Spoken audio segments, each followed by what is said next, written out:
عجائب اپنے الحمد للہ رب العالمین الصلاة والسلام علی رسولہ النبی الکریم وعلی آلہ واصحابہ اجمعین الحمد للہ الذی ہدانا لہذا وما كنا لنهتدی لولا ان ہدانا اللہ رب اشرح لی صدری ویسر لی امری واحلل عقدۃ من لسانی یفقہوا قولی آمین یا رب العالمین۔ اچھا، اس ہینڈ آؤٹ کی طرف تو بعد میں آتے ہیں۔ کل میں آپ کو جب ہم نے کچھ حصہ رہ گیا تھا اور وہ بڑا امپورٹنٹ تھا، اخلاق، اسلام کی اخلاقی تعلیمات کا، ذرا اس کا نکالے نا آپ، ہینڈ آؤٹ کا پیج نمبر 9 نکال لیا آپ نے؟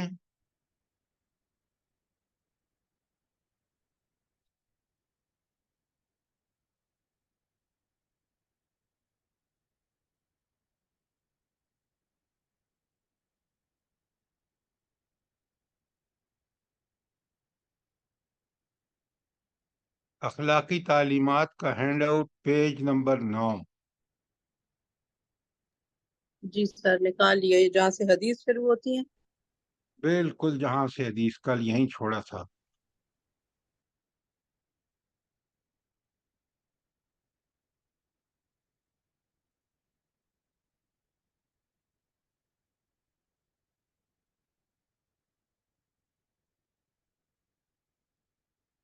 سب لوگوں نے نکال لیا ہے؟ جی سر، جی نکال لیے۔ دیکھیں، آپ پہلے ہی بتا چکے ہیں، میں سب لوگوں سے پوچھ رہا ہوں، کسی کی اور کی آواز نہیں آ رہی۔ جی ہاں، نکال لیا۔ اچھا، اب ذرا ان احادیث کو بڑے غور سے دیکھیں۔ پہلی حدیث ہے پیج 9 پہ، حضرت معاذ بن جبل سے روایت ہے کہ رسول اللہ صلی اللہ علیہ وسلم نے آخری وصیت مجھے کی جبکہ میں نے اپنا پاؤں اپنی سواری کے رکاب میں رکھ لیا تھا، اور وہ یہ تھی، کیا تھی؟ ذرا غور سے سنیں۔ لوگوں کے لیے اپنے اخلاق کو بہتر بناؤ، یعنی بندگان خدا کے ساتھ اچھے اخلاق سے پیش آؤ۔ آپ نے یمن کا گورنر بنا کے بھیجا تھا، اور وہ حضرت معاذ بن جبل کہہ رہے ہیں کہ جو آخری وصیت میں گھوڑے بالکل جانے لگا تو آپ نے مجھے فرمایا کہ لوگوں کے لیے اپنے اخلاق کو بہتر بناؤ۔ اس کا مطلب کیا ہے بھلا؟ جلدی بتائیں۔ یعنی کہ نرمی سے پیش آنا۔ کیا بات کرتے ہیں آپ؟ آپ کے اخلاق اچھے ہوں گے تو دین اسلام جلدی پھیلے گا۔ خدا کے بندو، خدا کے بندو، میں نے آپ کو سر بتایا گورنر، پلیز اب چپ رہیں، ان کو گورنر بنا کے بھیجا ہے، تو گورنر سے کہہ رہے ہیں کہ آخری نصیحت کہ لوگوں سے اچھے اخلاق سے پیش آنا، اس لیے کہ الناس علی دین ملوکہم، لوگ وہی کرتے ہیں جو ان کے اہل اقتدار کرتے ہیں۔ اگر یہ گورنر بن کے جائیں گے، ان کے اخلاق اچھے ہوں گے تو لوگ بھی اچھے اخلاق کو اپنائیں گے۔ پتہ نہیں آپ کیوں نہیں چیزوں کو سمجھتے اس کے پراسپیکٹو میں۔ اخلاق ہر آدمی کا اچھا ہونا چاہیے۔ مومن ہے ہی وہ جس کا اخلاق، آیتیں سن چکے ہیں آپ۔ اگر میں اخلاق میں اچھا نہیں ہوں تو میرا ایمان ناقص ہے، اللہ تعالیٰ میرے منہ پہ مار دیں گے۔ اور کل اخلاق پوری طرح آپ کو بتایا، اخلاق وہ شخص ہوتا ہے جس کے سب سے پہلے نمبر 1 وہ ٹھیک ٹھیک عمل کرتا ہو فضائل اخلاق پر، اور ہر قسم کے رذائل اخلاق کو اس نے چھوڑ دیا ہو۔ تفصیل آپ کے سامنے ہے۔ نمبر 2، پوری زندگی میں آداب کا خاص خیال رکھے۔ اور نمبر 3، جو اس کے ذمے حقوق ہیں اللہ کے، بندوں کے، والدین وغیرہ وغیرہ کے، وہ سارے ٹھیک ٹھیک پورا کرتا ہو، پھر وہ اخلاقی تعلیمات کے اندر ٹھیک ہے۔ ورنہ اگر ان تینوں میں جہاں کہیں کمی ہے وہ اس کے ایمان کی کمی ہے، اور وہ اللہ تعالیٰ کے ہاں اگر اخلاق ٹھیک نہیں ہوگا تو آپ کو پتہ ہے کہ اللہ تعالیٰ اس بندے کو پسند نہیں کرتے. میں نے کل آپ کو اس قرآن کی ساری آیات کے ٹکڑے جس میں اللہ تعالیٰ کو کون لوگ محبوب ہیں اور کن لوگوں سے اللہ محبت نہیں کرتے. دیکھیں نا یہ چیزیں. آپ کل لیکچر ہوا ہے, آج آپ کو ٹھیک ٹھیک جواب دینے چاہیے. آپ لیکچر سن کے پھر آپ مشغول ہو جاتے ہیں دنیا میں, کاموں میں, اور آپ اس لیکچر کو پوری طرح تسلی سے دیکھتے نہیں ہیں.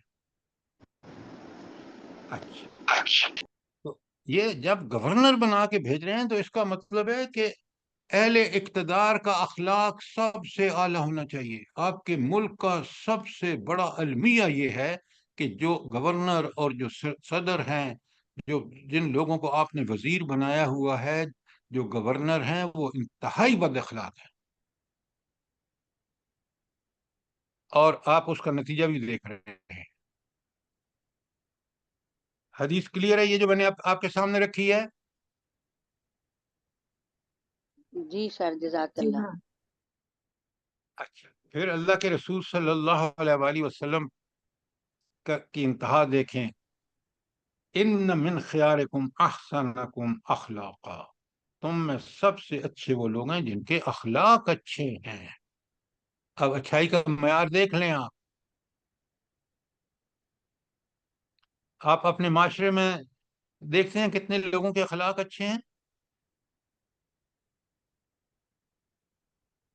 پھر دیکھیں کتنی کمال کی حدیث ہے, اکمل المؤمنین ایمانا, ایمان کے لحاظ سے کامل مومن وہ ہے, احسنہم خلقا, جس کا اخلاق اچھا ہے. کیا معیار ہے. جب نمازیں ٹھیک ہوں گی تو اخلاق ٹھیک ہوگا, روزہ ٹھیک ہوگا, عبادات ساری ٹھیک ہوگی تو اخلاق کی تربیت ہوتی چلی جائے گی, اخلاق بہتر ہوں گے. اگر اخلاق ٹھیک ہے نہیں تو اس کا مطلب عبادات ناقص ہیں. اللہ اکبر. آپ غور نہیں کرتے کہ یہ کتنی قیمتی ہیں اللہ رسول اللہ صلی اللہ علیہ وسلم کی احادیث. پھر فرمایا ان اثقل شیء یوضع فی المیزان فی میزان المومن یوم القیامہ, قیامت کے دن مومن کے میزان عمل میں سب سے بھاری چیز کیا ہوگی؟ خلق حسنا, نمازیں, روزے, حج سے سب سے زیادہ بھاری کیا ہوگی؟ حسن اچھے خلق, اچھے اخلاق. ذرا غور فرمائیں. اور کیا پیاری دعا ہے, اللہم احسنت خلقی فاحسن خلقی. اے اللہ تو میرے جسم کو کی ظاہری بناوٹ اچھی بنائی ہے, میرے جسم کو کتنا متناسب بنایا ہے, اسی طرح میرے اخلاق کو بھی اچھا کر دے. اب جو ہینڈ آؤٹ میں نے آپ کو ایک پیج کا بھیجا ہے, اللہ تعالیٰ اور انسان کا تعلق, ذرا سامنے رکھیں. ابھی میں نے بھیجا ہے آپ کو.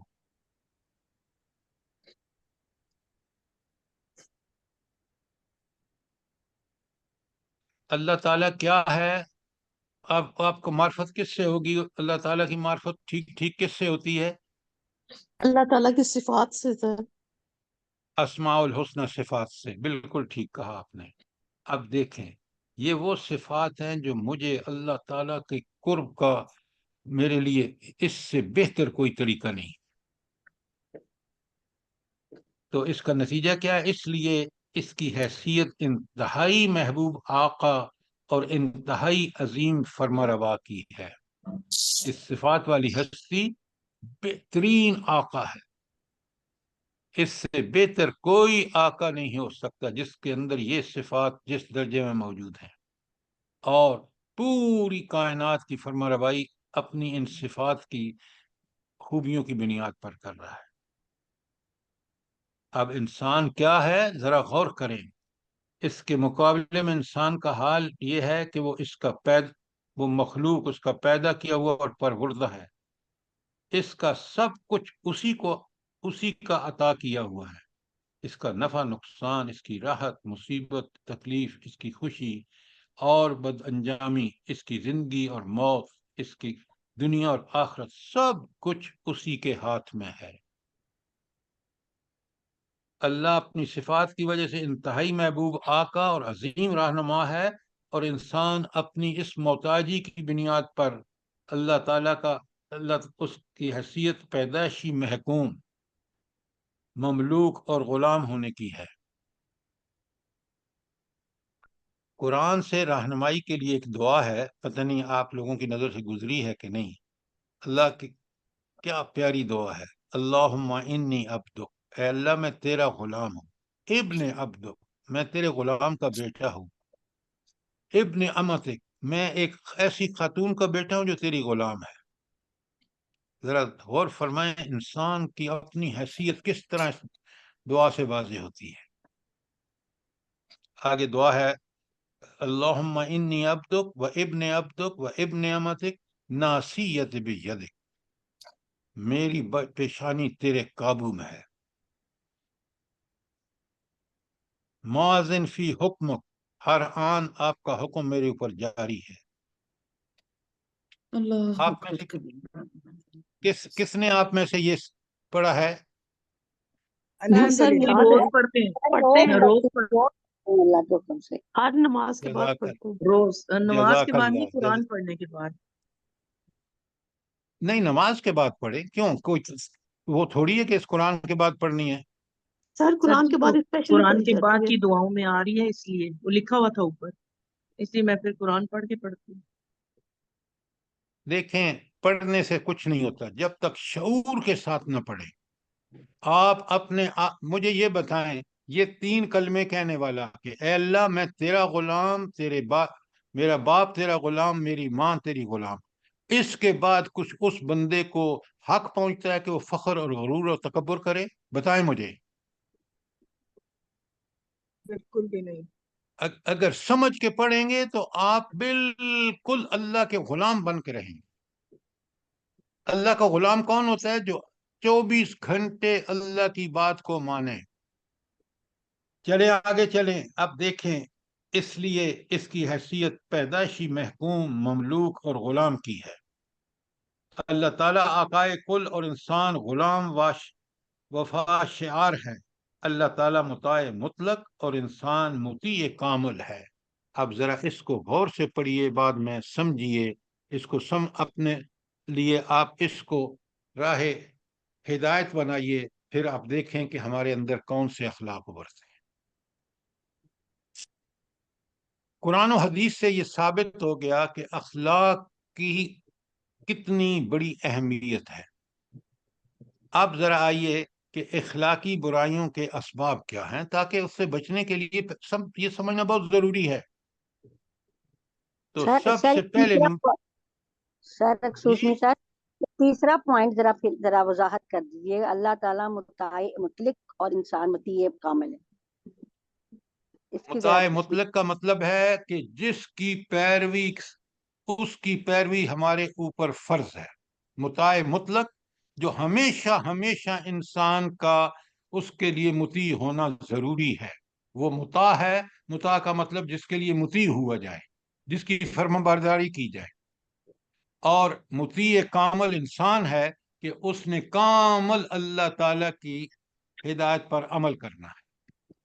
اللہ مطاع کامل ہے کہ اس کی اطاعت کی جائے، اور انسان مطیع کامل ہے کہ انسان کامل اللہ تعالیٰ کی ہر زندگی کے ہر معاملے میں، ہر جگہ، ہر وقت مطیع رہے اللہ کا۔ اب بات سمجھ آ گئی؟ جی جی سر، جزاک اللہ۔ اچھا، اب آ جائیے اخلاقی برائیوں کے اسباب۔ یہ اس لیے تاکہ ہم بچیں۔ کیوں؟ اخلاقی برائیاں اللہ کو بہت ناپسند ہیں۔ وہ ساری آیات اپنے سامنے رکھیں جو میں نے آپ کو بھیجی ہیں۔ اچھا، اب یہ جتنی آپ دیکھ رہے ہیں نا، بے انصافی ہو، بے رحمی ہو، خیانت ہو، ساری اخلاقی برائیوں کی جڑ کیا ہے؟ اللہ تعالیٰ سے بے خوف۔ اللہ تعالیٰ کا خوف کب پیدا ہوگا ہمارے دل میں؟ جلدی بتائیں۔ سر اللہ تعالیٰ کی صفات اور آیات، تلاوت آیات۔ نہیں، پہلے اس کی جب تک ہم اللہ تعالیٰ کی صفات سے واقف نہیں ہوں گے، ہمارے دل میں خوف نہیں پیدا ہوتا. وجہ سمجھیں، دلیل سے بات کریں. دلیل یہ ہے کہ اللہ تعالیٰ کی جو ساری صفات ہیں وہ اس بات کا تقاضا کرتی ہیں. کیوں؟ خاص کر اب آپ کے سامنے ہے، ذرا آپ جلالی صفات کو نکالیں اور جلالی صفات میں آپ دیکھیں کہ رب العالمین کی یہ صفات اس قابل ہیں. کیوں؟ وہ مالک الملک ہے، پوری کائنات کا بعد فرما روا ہے، علی کل شیء قدیر ہے، وہ علی ہے، عظیم ہے، کبیر ہے، عزیز ہے، قاہر ہے، قہار ہے، منتقم ہے. منتقم کن کے لیے ہے؟ ان سے بدلہ لے گا جو اس کے حکم کی خلاف ورزی کرتے ہیں. تو میرے دل میں یہ ساری صفات جلالی سامنے رکھوں تو میں کبھی بے خوف ہو سکتا ہوں اللہ تعالیٰ سے؟ لہذا اچھا، اللہ تعالیٰ سے بے خوفی کی آپ ایک فکرے میں مجھے ڈیفینیشن بتائیں کہ اللہ تعالیٰ سے بے خوفی کا مطلب کیا ہے، تاکہ مجھے پتہ چلے نا کہ میں اللہ سے کب میں خوف کر رہا ہوں. من چاہی پہ رہتا ہے، جی اپنی پسند کے مطابق چلتا ہے. یہ جواب بالکل ٹھیک نہیں ہے. خوف کا اللہ تعالی کے سامنے پیشی کا ڈر مجھے، اور وہاں مجھے کوئی بچانے والا نہیں ہوگا. نمبر 2، وہاں سوائے ایمان اور عمل صالح کے کوئی چیز کام نہیں آئے گی. نمبر 3، اگر میں جھوٹ بولوں گا تو میرے خود عذاب میرے خلاف گواہی دیں گے. یہ ہے خوف اس بات کا کہ میں نافرمانی کروں گا تو یہ ہوگا میرا حال. پوری دلیل سے بات کریں تاکہ قرآن کی بات ہمارے ذہن میں اتر جائے اور وہ ہمارے عمل کا حصہ بن جائے. تو پہلی بات کہ انسان کو جب اس اللہ کا خوف، وہ اللہ تو حاضر ناظر ہے، میرے دلوں کے راز کو جانتا ہے.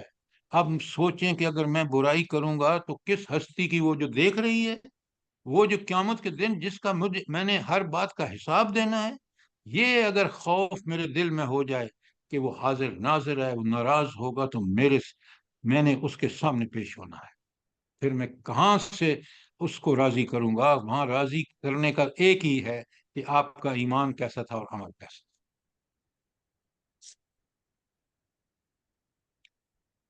تو پہلی بات، اخلاقی برائیوں کا پہلا سبب کہ انسان اس اللہ سے بے خوف ہو جاتا ہے جس کی صفات میں نے آپ کو دوبارہ بھیج دی ہیں، حالانکہ آپ کے پاس پہلے تھی، مجھے پتہ ہے. دوسری وجہ، بڑے غور سے دیکھیں، اللہ تعالیٰ کی ہدایت سے بے نیازی. اللہ تعالیٰ کی ہدایات کہاں پر ہیں؟ دنیا میں کہاں ہے اللہ تعالیٰ کی ہدایات؟ قرآن میں، آیات آفاقی، آیات قرآن و قرآنی، سنت. آیات خدا کا بس خدا کا نام ہے، یہ وقت مت کرو. اللہ تعالیٰ کی ہدایات قرآن اور حدیث میں ہے. قرآن نبی کریم صلی اللہ علیہ وآلہ وسلم پہ نازل ہوا، برحق کلام اللہ تعالیٰ کا. اس میں ساری ہدایات، سب میری زندگی میں ہر معاملے میں ہدایت موجود. اگر میں اس سے بے نیاز ہو کر دنیا پرستی میں لگ گیا، مال پرستی میں لگ گیا، اولاد پرستی میں لگ گیا، شیطان پرستی میں لگ گیا، طاغوت پرستی میں لگ گیا، تو اس سے بڑی خسارے کی کوئی بات ہی نہیں. اور یہ صرف اس وقت ہوگا جب میں اللہ کی ہدایت سے بے پرواہ ہو جاؤں گا. پہلی بات، ان کو آپ بچوں کو بتائیں، لکھ کے اپنے پاس رکھیں، اللہ تعالیٰ سے بے خوفی. دوسری بات، اللہ تعالیٰ کی ہدایت سے بے نیازی. تیسری بات، خود غرضی. خود غرضی کیا ہے؟ کہ میں اپنی غرض پوری، اپنی خواہش پوری کرنے کے لیے سب کچھ کرنے کو تیار. کوئی غلط صحیح، حلال حرام، اللہ کا حکم یا طاغوت کا حکم ہے، اس کی کوئی پرواہ نہیں. اپنی غرض سے غرض ہے، اپنی خواہش سے غرض ہے. یہ وہ چیز ہے جو انسان کو دنیا میں بڑے برے کام کراتی ہے، نسل پرستی، قوم پرستی، اور اس سے جو اخلاقی فساد اور بگاڑ پیدا ہوتا ہے وہ آپ کے سامنے ہے، اپنے ملک میں دیکھ۔ اور آخری بات، چوتھے نمبر پر، جمود یا بے راہ روی۔ جمود کا مطلب کچھ پرواہ ہی نہیں ہے، جو کچھ ہوتا ہے ہوتا رہے، اور بے راہ روی یہ ہے کہ ہر برا کام کرنے کو تیار ہے۔ اچھا، یہ جمود کے انسان میں بالکل نہیں ہونا چاہیے۔ کیوں اللہ تعالیٰ نے جمود کا انسان کے لیے کیا بندوبست کیا کہ وہ جمود پہ قائم نہ رہے، بلکہ حرکت کرتا رہے اور اللہ کے دین کے لیے کوشش کرتا رہے؟ اس کی زندگی کا مقصد ہے۔ جمود تو اہل ایمان کے قریب بھی نہیں پھٹک سکتا۔ کیا یہ جمود انسان پر کب طاری ہوتا ہے؟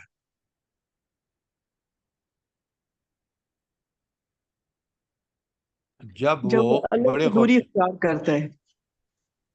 میری بات سنیں آپ، جب یہ انسان اللہ کی دی ہوئی صلاحیتیں، دماغی، جسمانی، ان کو استعمال نہیں کرتا تو جمود طاری ہو جاتا ہے اس پہ۔ اور اللہ نے یہ صلاحیتیں دی ہیں انسان کے استعمال کے لیے۔ میں نے آپ کو بتایا کہ یورپ میں ایک سروے ہوا تو انسان 15%، صرف 15% اپنی یہ صلاحیتیں جسمانی، دماغی استعمال کرتا ہے۔ 85% وہ لے کے قبر میں چلا جاتا ہے۔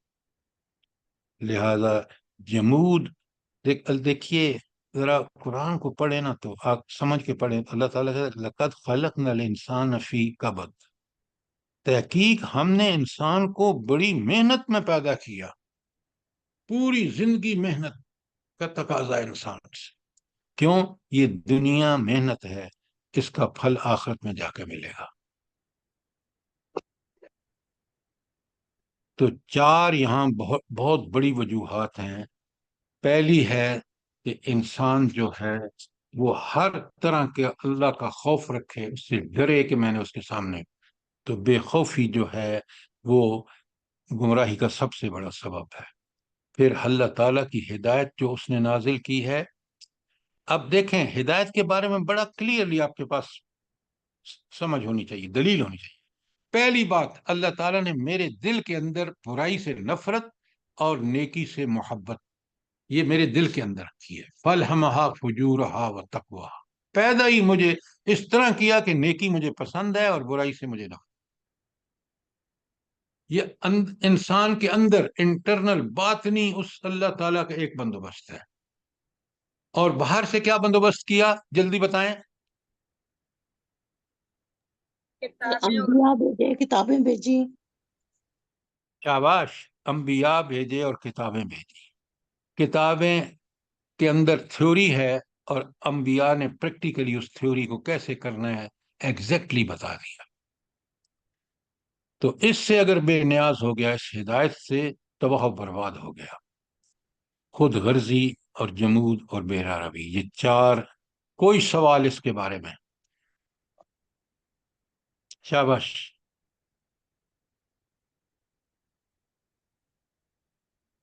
یہ چار چیزیں جس میں ہوں گی، اس کے اندر وہ سارے اسباب موجود ہیں جو اس کو گمراہ اور اخلاق سے عاری کر دیں گے۔ اچھا، اب ایک اور چیز، اگلی بات، اسلام کی اخلاقی تعلیمات کی پشت پر قوت نافذہ، کہ انسان، قوت نافذہ کیا ہوتی ہے؟ وہ قوت جو انسان کو ٹھیک صحیح طریقے پر رکھے، اس قوت کی وجہ سے انسان اخلاق اپنائے، برے اخلاق چھوڑ دے، اچھے اخلاق اپنائے، آداب یہ سب کرے۔ تو دو اس کی جو طاقتیں ہیں، دو قوتیں ہیں، ایک ہے قانون اخلاق۔ اچھا، تو یہ قانون اخلاق کہاں سے ملے گا، جلدی بتائیں؟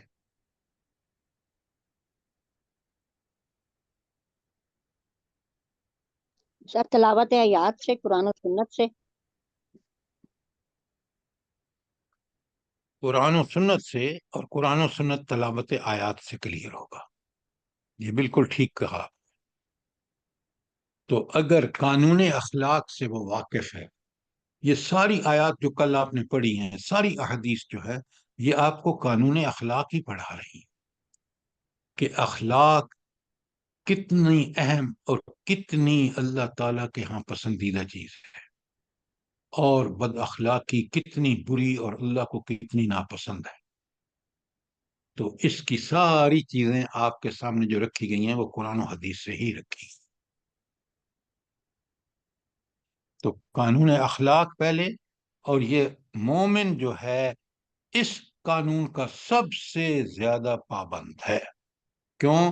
اس قانون کا حساب اس نے کسی دنیا کی عدالت میں نہیں دینا. اس کا حساب اس نے اس اللہ کو دینا ہے جو عین ہر وقت اس کو دیکھ اس کی نگرانی میں ہے.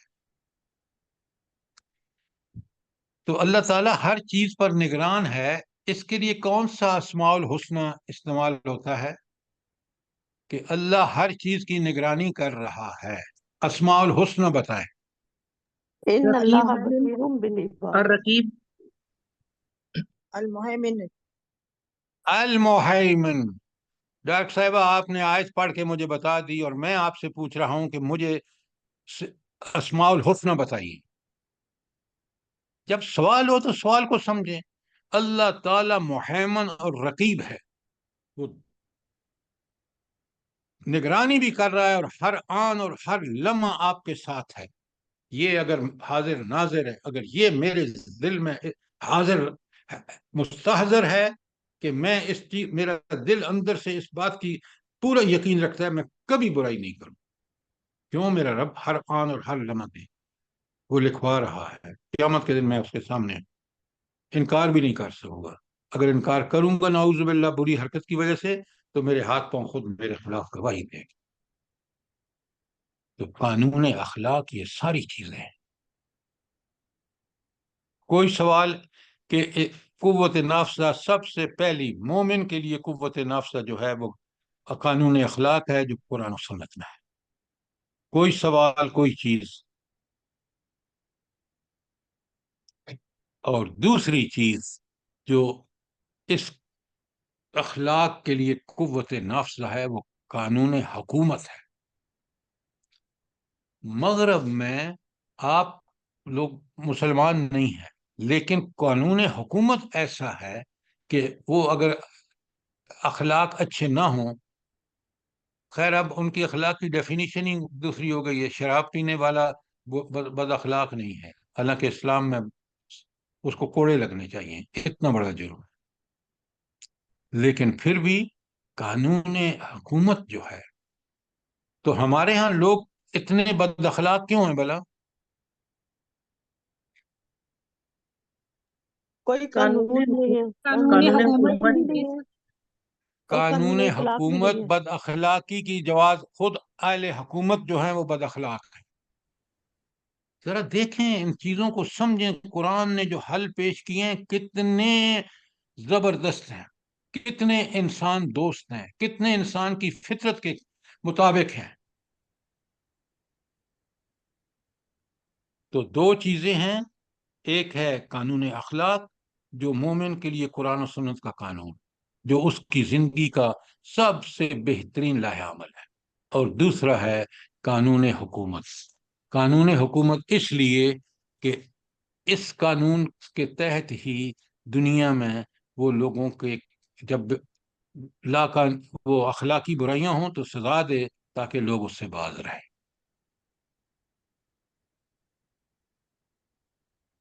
شراب پینے والے کو سزا، خیانت کرنے والے کو سزا، وغیرہ وغیرہ.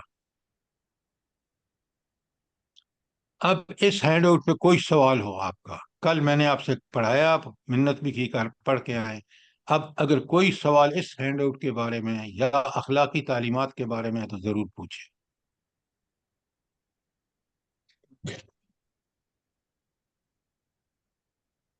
اس کے ساتھ اٹیچ کر لیں کہ اللہ تعالیٰ کے محبوب لوگ کون ہیں اور وہ کون لوگ ہیں جن سے اللہ محبت نہیں فرماتے. کیوں؟ یہ ساری اخلاقی خوبیاں اور اخلاقی برائیاں ہیں. آپ دیکھ لیں،